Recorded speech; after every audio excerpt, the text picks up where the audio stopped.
अस्सलामुअलैकुम। अच्छा, आज का हमारा टॉपिक है कॉम्पटन इफ़ेक्ट। जैसे कि हमने पिछले अपने टॉपिक्स में ब्लैक बॉडी रेडिएशन के बारे में पढ़ा था और उसके बाद फोटो इलेक्ट्रिक इफ़ेक्ट के बारे में पढ़ा। आज हमारा थर्ड टॉपिक है जिसमें कॉम्पटन इफ़ेक्ट के बारे में पढ़ेंगे। लेकिन इससे पहले हम थोड़ी सी इसकी बैकअप हिस्ट्री के बारे में पढ़ लें। देखिए, हमारे पास 16th सेंचुरी और 17th सेंचुरी में होता था कि हमें पता था कि लाइट हमारे पास, उस वक्त साइंटिस्ट ने हमें क्या कहा कि लाइट हमारे पास एक वेव नेचर है। तो उस वक़्त हमने प्रूव किया, जिस सब लाइट उस वक़्त के दौर में जब प्रूव किया गया तो हमें पता चला कि लाइट है एक एज़ अ वेव नेचर। लेकिन गुज़रते वक़्त के साथ-साथ जब ये समझा जा रहा था कि फ़िज़िक्स बिल्कुल ख़त्म हो गई है, फ़िज़िक्स में वो जान नहीं रही या फ़िज़िक्स में जितना भी डिस्कवर होना था वो सब ख़त्म हो गया।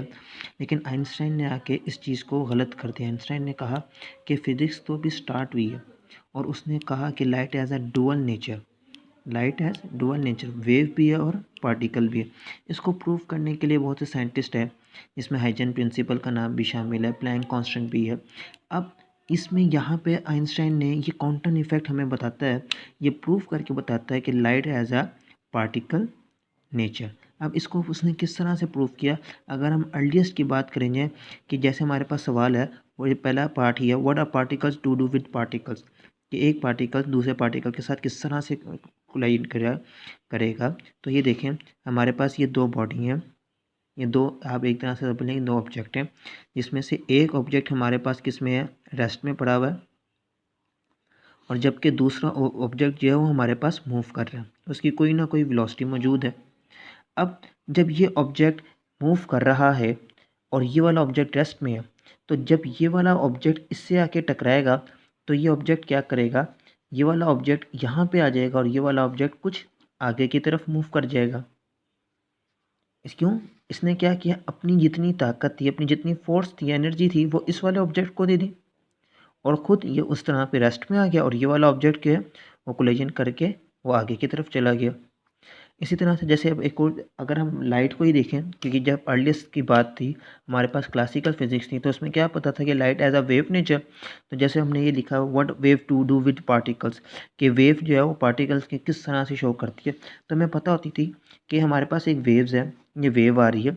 अब इसमें वेव ने किसी भी ऑब्जेक्ट, जैसे हम पानी के अंदर अब एक लकड़ी को रख लेते हैं, अब वेव्स आ रही है, ये हमारे पास पानी है।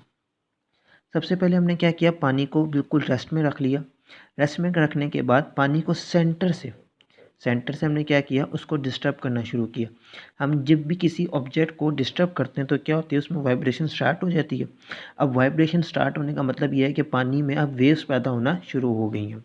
हमारे पास वेव की डेफिनेशन भी यही थी इसी तरह से। तो अब जब हमने पानी को सेंटर से डिस्टर्ब किया गया, दरमियान से जब डिस्टर्ब किया, और अब वेव ने जब इसको वेव पैदा होना शुरू हुई। अब वेव क्या करेंगी, वेव तो आगे जाएंगी, लेकिन जो ऑब्जेक्ट है, जो हमारे पास वुड है, वो ऊपर नीचे मूव करेगा। हमें ऐसा लगेगा कि हमारा जो ऑब्जेक्ट है वो आगे की तरफ मूव कर रहा है, लेकिन हकीकत में ऑब्जेक्ट जो वो आगे की तरफ मूव नहीं कर रहा होता। ऑब्जेक्ट सिर्फ हमारे पास ऊपर नीचे मूव करता है।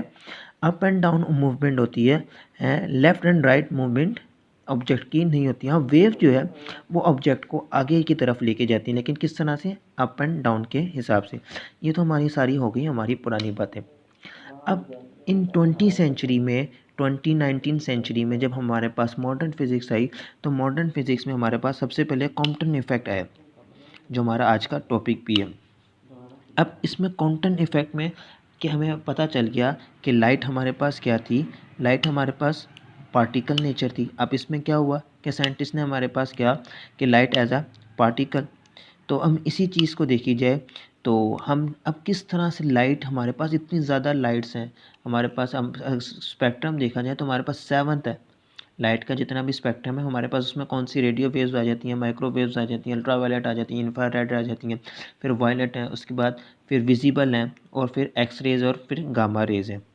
अब अगर हम इसी चीज़ को देखें, तो अगर हम यहाँ पे विजिबल लाइट्स के साथ काम करते, तो विजिबल लाइट के साथ तो काम नहीं हो सकता। क्यों? क्योंकि विजिबल लाइट में हमारे पास कितने कलर्स होते हैं, हमारे पास 7 कलर्स होते हैं, और 7 कलर का हमारे पास एक स्पेक्ट्रम बनता है। वाइट लाइट में हमारे पास 7 कलर हैं। फिर हमने कोई ऐसी लाइट रखनी है जो कि सिंगल वेवलेंथ पे मुश्तमिल हो। तो हमें पता था कि एक्स रेज़ हो गई या गामा रेज़ हो गई, ये हमारे पास एक मोनोक्रोमेटिक लाइट है, और इनको मोनोक्रोमैटिक लाइट होने की वजह से इनको मेजर करना भी ज़्यादा आसानी से किया जा सकता था। अब हमने क्या किया, अब इलेक्ट्रॉन को कॉम्पटन इफेक्ट के अंदर हमने क्या किया, एक पार्टिकल ने अपना इलेक्ट्रॉन को एमिट करवाया। जब पार्टिकल ने इलेक्ट्रॉन एमिट करवाया, और क्वांटम इफेक्ट की डेफिनेशन भी आप अभी जब आप आगे पढ़ेंगे तो आपको पता चलेगा। अब ये पार्टिकल ने क्या किया, इलेक्ट्रॉन एमिट करवाया, उसके ज़रिए से क्या हुआ, यहाँ पे जो इलेक्ट्रॉन है इलेक्ट्रॉन्स को एमिट करवाना शुरू किया। और हमें पता है कि आइंस्टाइन ने भी बताया कि लाइट्स जो है वो हमारे पास किसकी शक्ल में होती है, क्वांटा की शक्ल में होती है, पैकेट्स के छोटे छोटे पैकेट्स की सूरत में होती है। जब लाइट ने अब हमारे पास ये जो है लाइट किस इलेक्ट्रॉन किस तरह से मूव करता है, वेव नेचर में, और ये जो हमारे पास जो इसका साइन होता है ये इलेक्ट्रॉन को शो कर रहा होता है। अब यहाँ पे लाइट आ रही है, इंसिडेंट रेट है, और यहाँ पे हमारे पास क्या है, लाइट स्कैटर हो रही है, सुकड़ती जा रही है, ठीक है। अब यहाँ से हमारे पास इलेक्ट्रॉन आया, इलेक्ट्रॉन यहाँ पे आने के बाद इसने क्या किया, अप एंड डाउन, क्योंकि हमने ऊपर पढ़ा था वेव नेचर में क्या कहती थी कि जो हमारे पास कोई भी ऑब्जेक्ट है या कोई भी हमारे पास मोशन है किसी भी ऑब्जेक्ट की, वो किस तरह से होती है, अप एंड डाउन मूवमेंट में होती थी। और वो क्या करते हैं, वेव हमारे पास आगे, तो इलेक्ट्रॉन क्या करेगा, अपनी जगह मूव करेगा, लेकिन उसकी जो मूवमेंट होगी फोटोन की वो आगे की तरफ होती जाएगी। और ये हम इसमें सिर्फ कौन से हम किस इस लाइट का इस्तेमाल कर सकते हैं, एक्स रेज का और गामा रेज का, जैसे हमने यहाँ पे इसको मेंशन कर दिया। दूसरी चीज़ हमारे पास क्या है, वो कहता है क्वांटम को हम किस तरह से ऑब्जर्व किया, जैसे कि हमने ये ऊपर मोमेंटम का जिक्र किया, इसी तरह से सेम यहाँ पे भी, कि यहाँ पे हमारे पास फोटोन आया। अब फोटोन ने आके इस वाले इलेक्ट्रॉन को टकराया। अब इलेक्ट्रॉन टकराने से क्या होगा, या तो ये इलेक्ट्रॉन आगे की तरफ मूव कर जाएगा, नहीं, या तो ये सीधा अब मूव कर जाएगा। अब वो इसके ऊपर है, क्यों, क्योंकि जितने फोर्स के साथ ये आके टकराएगा उतनी फोर्स के साथ ये आगे की तरफ चला जाएगा, या इलेक्ट्रॉन अपने वापस नीचे की तरफ, ये अपने इरेगुलर शेप में जहाँ मर्जी इलेक्ट्रॉन मूव कर सकते हैं। तो इसके आगे कुछ डेरिवेशन है, हम इसकी डेरिवेशन देखते हैं, उसके बाद हमें इसका प्रूफ मिल जाएगा कि लाइट को हमने किस तरह से किया है, या लाइट हमारे पास पार्टिकल नेचर में किस तरह से मौजूद है। अब जैसे कि हमारे पास अब इसकी ये डायग्राम है। अब यहाँ पे ये देखिए, ये इंसिडेंट फोटोन आ रहा है हमारे पास, यहाँ पे हमारे पास क्या है, इलेक्ट्रॉन है जो रेस्ट में पड़ा हुआ है। इंसिडेंट फोटोन ने आके से टकराया, जैसे मैंने आपको बताया कि दो ऑब्जेक्ट हैं, अगर एक ऑब्जेक्ट रेस्ट में है और दूसरा ऑब्जेक्ट मूव कर रहा है, तो उसने आके टकराने के बाद क्या किया, अब उसने अपनी जितनी भी ताकत थी, जितनी भी एनर्जी थी, वो इस वाले फोटोन को दे दी इलेक्ट्रॉन को। अब ये इलेक्ट्रॉन ने क्या किया, अब इसकी मर्जी, ये आगे भी जा सकता है, ये ऊपर की तरफ भी जा सकते हैं और नीचे की तरफ भी आ सकते हैं। जो इंसिडेंट रे से जब टकराने के बाद जो हमारे पास रेज मिल रही हैं, वो हमारे पास क्या कहलाएंगे, वो स्कैटर्ड फोटोन कहलाएगा। क्या कहलाएगा, स्कैटर्ड फोटोन कहलाएगा।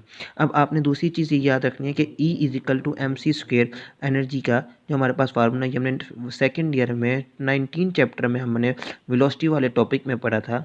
ये देखें, मास ऑफ वेरिएशन में जब हमने ये सब पढ़ा था कि m हमारे पास किसके इक्वल होता है, m हमारे पास होता है m0 is equal divided by 1 minus v² और c² के। तो यहाँ पे हमने ये वाला फार्मूले का इस्तेमाल हम ये वाले फार्मूले का इस्तेमाल किए, जिसको हमने इस्तेमाल करते हुए ये 1 माइनस बी का स्क्वायर बनाया। अब आगे देखेंगे आपको पता चल जाएगा कि 1 माइनस बी जहाँ भी आएगा तो ये वाले फार्मूला उसमें इस्तेमाल हुआ है। सबसे पहले law of conversation of energy जो हमने जिस तरह से पढ़ा था, तो सबसे पहले बिफोर कोलिजन और आफ्टर कोलिजन, ये दो केस पढ़ेंगे। बिफोर कोलिजन होने से पहले और कोलिजन होने के बाद। जैसे हमारे पास एक फोटोन था जिसकी एनर्जी ई थी, और दूसरा एक एनर्जी था, इलेक्ट्रॉन की एनर्जी क्या थी, जिसको हमने ई नॉट से जाहिर किया। फोटोन हमारे पास किसके इक्वल होता है, एच सी लैम्डा प्लस, और एनर्जी हमारे पास m0c का, जो हमारे पास स्पीड ऑफ लाइट है। यहाँ से हमने इन दोनों में से क्या किया, c को कॉमन ले लिया, अंदर के हमारे पास बचा h over lambda plus m0c। और इसी तरह से सेम केस यहाँ पे। अब यहाँ पे हमने आफ्टर कोलिजन में हमने प्राइम से शो किया ताकि दोनों वैल्यूज सेम ना हो जाए। तो e अब यहाँ पे प्राइम आ गया, h c over lambda prime plus m0c² और ये 1 माइनस बी का स्क्वायर, जैसे मैंने आपको बताया। ये हमने ऊपर इसका ये लिख भी दिया ताकि आपको याद रहे। अब यहाँ से इस तरह से भी सेम हमने यहाँ से भी यही किया कि हमने यहाँ से c को कॉमन ले लिया। c को कॉमन लेने से ये वाला c और ये वाला c आपस में कैंसिल हो गया, बाकी जो इक्वेशन बची उसको हमने लिख दिया। अब यहाँ से हमने क्या किया, लैम्डा वाली वैल्यू को एक तरफ कर लिया और m वाली वैल्यू को हमने एक तरफ कर लिया। तो जब ये प्लस था इधर आके ये माइनस हो गया, हमारे पास ये इक्वेशन बन गई। अब हमने एम नॉट सी और एम नॉट सी, अब ये था, नीचे हमारे पास स्क्वायर आ रहा है। अब हमने स्क्वायर रूट को ख़त्म करना है तो हम क्या करेंगे, दोनों तरफ स्क्वायर रूट ले लेंगे। तो यहाँ पे हमने क्या किया, दोनों तरफ स्क्वायर रूट ले लिया।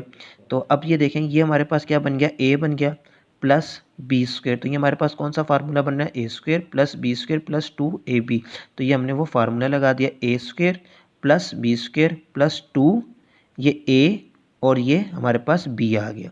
ठीक है, ये ए आ गया और ये हमारे पास बी, ये सारी वैल्यू हमारे पास ए है, H lambda minus h lambda prime.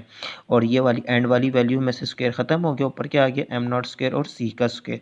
अब यहाँ पे हमारे पास ये वाला फैक्टर जो हमारे पास बचा है, इसके ऊपर अभी भी स्क्वायर आ रहा है।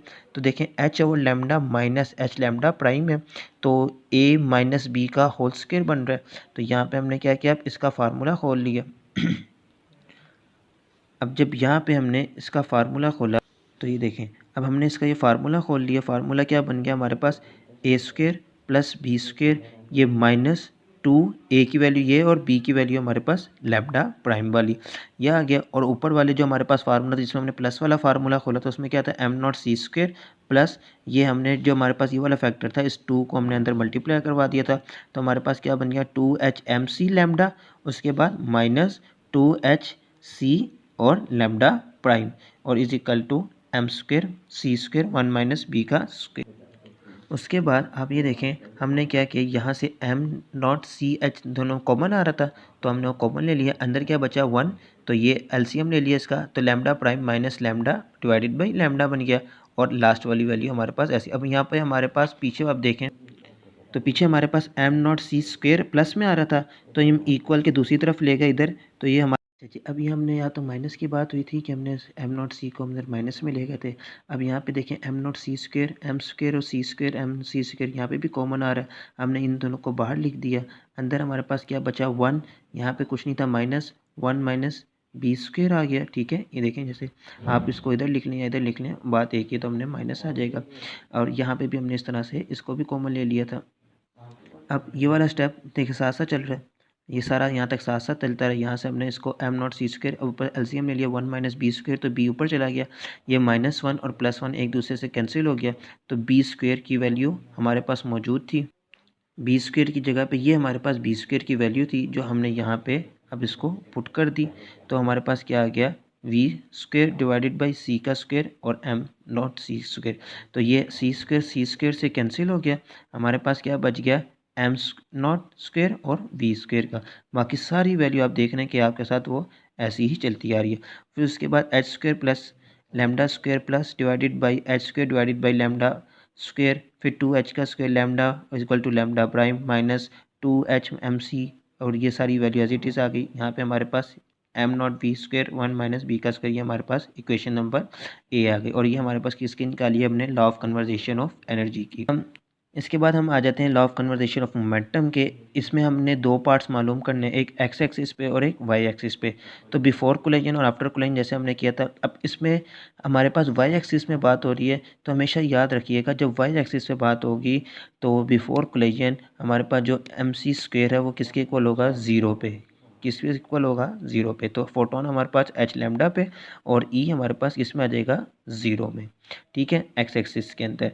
इसी तरह से आफ्टर कोलिजन में आप जब देखेंगे तो हमारे पास एक्स कोस थीटा और लैम्डा, क्योंकि हमारे पास हमें हमेशा याद रखना है कि एच एक्सिस पे हमारे पास जो है कोस थीटा होता है और वाई एक्सिस पे हमारे पास क्या आता है, साइन थीटा मौजूद होता है, और एम वी कोस थीटा। तो इसी तरह से अब ये देखें, एच लैम्डा प्लस ज़ीरो, तो यहाँ पे खाली एच लैम्डा बन गया, और यहाँ पे एच कॉस थीटा लैम्डा था, ये प्लस में था, इधर आके ये माइनस हो गया, और m v cos theta taking square on both side, हमने इसका भी स्क्वायर रूट ले लिया, तो h lambda minus h lambda prime आ जाएगा इधर। तो एच लैम्डा प्राइम इधर आ गया कॉस स्क्वायर थीटा, और m v cos square theta. उसके बाद यहाँ पे फिर फार्मूला बन गया a square plus b square minus 2ab का, और ये लास्ट वाली value as it is M square v square cos theta 1 minus b square theta. अब आप ये देखें कि हमने क्या किया, सब वैल्यूज़ को ज़रा अलग अलग करके लिख दिया, इसका भी स्क्वायर इसके ऊपर दे दिया, इसका स्क्वायर इसके ऊपर दे दिया, यहाँ पे कॉस स्क्वायर थीटा आ गया इज़ इक्वल टू, अब ये -2h था, हम इक्वल के दूसरी तरफ ले गए, 2h square lambda divided by lambda prime cos theta और plus m square v square 1 minus b square over cos square theta. ये क्वेश्चन नंबर हमारे पास बी आ गई। ये अब हमने वाई एक्सिस में निकालना है। तो वाई एक्सिस में जो फोटोन हमारे पास आ रहा था, क्योंकि फोटोन हमने डायग्राम में कैसे देखा कि डायग्राम में हमारे पास जो फोटोन आ रहा था वो किस में आ रहा था, एक्स एक्सिस में फोटोन आ रहा था। और यहाँ पे इसने ये देखें लिखा हुआ भी है कि जब एक्स एक्सिस में इलेक्ट्रॉन था वो किस में था, ज़ीरो पे था। तो इसी वजह से बिफोर कोलिजन में हमारे पास जो इलेक्ट्रॉन था वो ज़ीरो आया। अब हमारे पास क्या है, वाई एक्सिस में, वाई एक्सिस में देखें आपके पास फोटोन तो इंसिडेंट आ ही नहीं रहा। इंसिडेंट फोटोन किस में आ रहा है, एक्स एक्सिस में। तो इस वजह से आपके पास वाई एक्सिस में फोटोन क्या होगा, वो ज़ीरो होगा, जैसा कि आपके पास यहाँ पे मौजूद है। अब देखें बिफोर कोलिजन में तो दोनों चीज़ें ज़ीरो आ गई। क्यों? क्योंकि यहाँ पे जब फोटोन ही नहीं आ रहा तो इलेक्ट्रॉन एमिट ही नहीं करेगा। लेकिन आफ्टर कोलिजन में हमारे पास क्या है, एच लैम्डा, ठीक है, h divided by lambda prime sine theta minus m naught v sine theta 1 minus b का स्क्वेयर। तो यहाँ पे तो जीरो है इक्वल की दूसरी तरफ, तो h lambda sine theta minus m naught v sine square theta. अब हमने क्या करना है, taking square on both side. क्यों? क्योंकि हमने यहाँ पे ये स्क्वेयर को ख़त्म करना है। तो h lambda sine theta square और यहाँ पे भी स्क्वेयर, तो स्क्वेयर स्क्वेयर से कैंसिल हो जाएगा। बाकी आप ये देखें, h square lambda square sine square theta is equal to 1 m square v square 1 minus b square और साइन स्क्वेयर थीटा। ये हमारे पास क्या आ गई, क्वेश्चन नंबर सी आ गई। अब हमने क्या करना है, जो हमारे पास एक्स एक्सिस की इक्वेशन आई थी ये वाली, और वाई एक्सिस की ये वाली इक्वेशन को हमने क्या करना है, कंपेयर कर देना है। तो आप इन दोनों की इक्वेशन को लिखें तो देखें क्या आ जाएगी, h square lambda square plus h square lambda prime का square cos square theta plus h square lambda prime का स्क्वेयर और साइन स्क्वेयर थीटा। ये हमारे पास एक लेफ्ट हैंड वाली साइड आ गई। और राइट हैंड साइड वाली इक्वेशन हमारे पास क्या है, देखें 2h का square lambda lambda prime cos theta plus m naught v cos square theta 1 minus b square theta plus m square v square 1 minus b square sine square theta. अब यहाँ पे भी कोस स्क्वेयर थीटा और sine square theta इधर भी बन रहा है इक्वल के दूसरी तरफ कोस स्क्वेयर थीटा और साइन स्क्वेयर थीटा भी बन, आप उसको एक तरह एक साइड पे करके लिख लें। तो कोस स्क्वेयर थीटा और साइन स्क्वेयर थीटा, ये आपको ट्रिग्नोमेट्री आइडेंटिटी पता है किसके इक्वल होती है, 1 की इक्वल होती है। यहाँ पे भी सेम यही चीज़ बन गई। तो कोस स्क्वेयर थीटा और साइन स्क्वेयर थीटा की जगह पे क्या आ गया, 1 आ गया। तो इन दोनों की जगह पे मैंने आपको समझाने के लिए क्या है, यहाँ पे 1 लिख दी है। बाकी हमारे पास इक्वेशन क्या बन गई, h square lambda square plus h square lambda prime का स्क्वेयर और इक्वल की दूसरी तरफ क्या थी, 2h square cos theta lambda lambda prime plus m square v square 1 minus b का। अब हमारे पास ये जो इक्वेशन नंबर डी बनी है, तो हमने क्या करना है, जो इक्वेशन नंबर ए थी हमारे पास, ये वाली हमारे पास जो इक्वेशन नंबर ए है, हमने अब इनको क्या करना है, कंपेयर करना है। देखें h square lambda square plus h square lambda prime का स्क्वेयर यहाँ मौजूद है, यहाँ पे भी ये मौजूद है। तो मतलब इस सारे फैक्टर की जगह पे हम ये वाली वैल्यू लिख देंगे। तो यहाँ पे एच स्क्वेयर लैम्डा स्क्वेयर की जगह पे हमने इक्वेशन नंबर ए की वैल्यू लिख दी सारी। लेफ्ट हैंड साइड उनके उस लेफ्ट हैंड साइड की हमने राइट हैंड साइड लिख दी यहाँ पे H square divided by lambda square की जगह पे, और इसी तरह से यहाँ पे भी इसकी राइट हैंड साइड लिख दी। जब इन दोनों को लिखा तो ये देखें, ये प्लस वाला और ये इक्वल की दूसरी तरफ प्लस है, जब इक्वल की तरफ आ जाएगा तो माइनस हो जाएगा। तो ये दोनों आपस में कैंसिल हो गए। हमारे पास क्या बच गया, 2h square lambda lambda prime minus 2h MC, इस तरह से lambda prime minus lambda lambda, और मासरत के साथ यहाँ पे मैं लैम्डा डालना भूल गया। उसके बाद आपने यहाँ पे क्या लेना है, ये हमारे पास जो ये वैल्यूज़ बची हैं आप इनका एलसीएम लेंगे, और आप जहाँ कॉमन लेना चाहे आप कॉमन भी ले सकते हैं, एलसीएम लेना चाहे तो एलसीएम भी ले सकते हैं। तो हमारे पास क्या बचेगा, h minus m naught c lambda prime minus lambda is equal to h cos theta. तो एम नॉट सी, ये एच इधर प्लस में था उधर चला जाएगा, सॉरी यहाँ पे हमारे पास जो है ये 2h नहीं आएगा हमारे पास, क्योंकि हमारे पास खाली माइनस एम सी स्क्वेयर आ जाएगा। क्योंकि जब हम यहाँ से 2h कॉमन ले लेंगे तो ये 2h स्क्वेयर हमने कॉमन ले लिया, तो यहाँ पे हमारे पास क्या बचेगा, खाली 1 बच जाएगा। और यहाँ पे हमारे पास क्या बच जाएगा, तो इससे हमारे पास ये वाली फैक्टर ख़त्म हो जाएगी। तो हमारे पास इनका भी एलसीएम ले लेंगे, तो हमारे पास ये बच जाएगा लैम्डा माइनस लैम्डा प्राइम और m naught c square is equal to h cos theta. तो ये एम नॉट सी हमें क्या चाहिए, हमें सिर्फ लैम्डा चाहिए, चेंज इन लेंथ चाहिए हमारे पास। तो आपको पता है कि इनिशियल माइनस फाइनल होता है, कि फाइनल माइनस इनिशियल होता है। तो हमें इस चीज़ का पता है कि फाइनल माइनस इनिशियल हमारे पास होता है, तो वो हमारे पास क्या कहलाता है, चेंज इन लेंथ कहलाती है। और यहाँ पे ये एम नॉट सी यहाँ पे क्या हो रहा है, मल्टीप्लाई हो रहा है, इधर आके क्या हो जाएगा, डिवाइड हो जाएगा। तो h divided by m naught c और 1 माइनस अब यहाँ पे कुछ नहीं बचा हमारे पास, तो ये क्या आ जाएगा 1 माइनस कॉस थीटा, क्योंकि ये m हमारे पास क्या था तो जब ये m माइनस में था तो इधर आके क्या हो जाएगा 1 माइनस कॉस थीटा। और ये हमारे पास क्या आ गया एनर्जी ऑफ कॉम्पटन इफेक्ट की, हमारे पास ये एनर्जी जो हमने प्रूव करनी थी ये हमारे पास वो आ गई। अब इसके हमारे पास डिफरेंट केस हैं, ये तक 4 केस हैं हमारे पास कॉम्पटन इफेक्ट के, कि कॉम्पटन इफेक्ट ज़ीरो कहाँ पे होगा और मैक्सिमम कहाँ पे होगा, मिनिमम कहाँ पे होगा।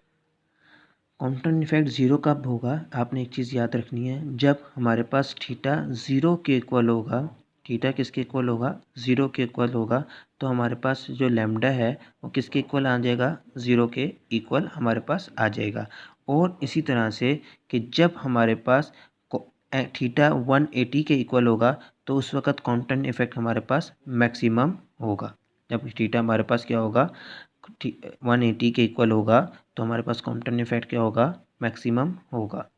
और एक और चीज़ याद रखनी है कि जब हमारे पास थीटा 180 डिग्री के इक्वल होगा तो उस वक्त जो हमारे पास कॉम्पटन इफेक्ट क्या होगा वो डबल होगा एज़ कम्पेयर टू जब थीटा 90 डिग्री के इक्वल होगा। जब देखें जब 90 डिग्री के इक्वल है थीटा तो हमारे पास क्या फार्मूला आ रहा है h divided by m0c is equal to lambda. और जब हमारे पास कॉम्पटन जो है 180 के इक्वल है तो उस वक्त क्या आ रहा है 2h m0c, मतलब उसका डबल आ रहा है। तो यह आज का हमारा टॉपिक था कॉम्पटन इफेक्ट का। उम्मीद है यह आपको समझ आई होगी। तो बाकी हम नेक्स्ट टॉपिक में मिलते हैं इंशाल्लाह। अल्लाह हाफिज़।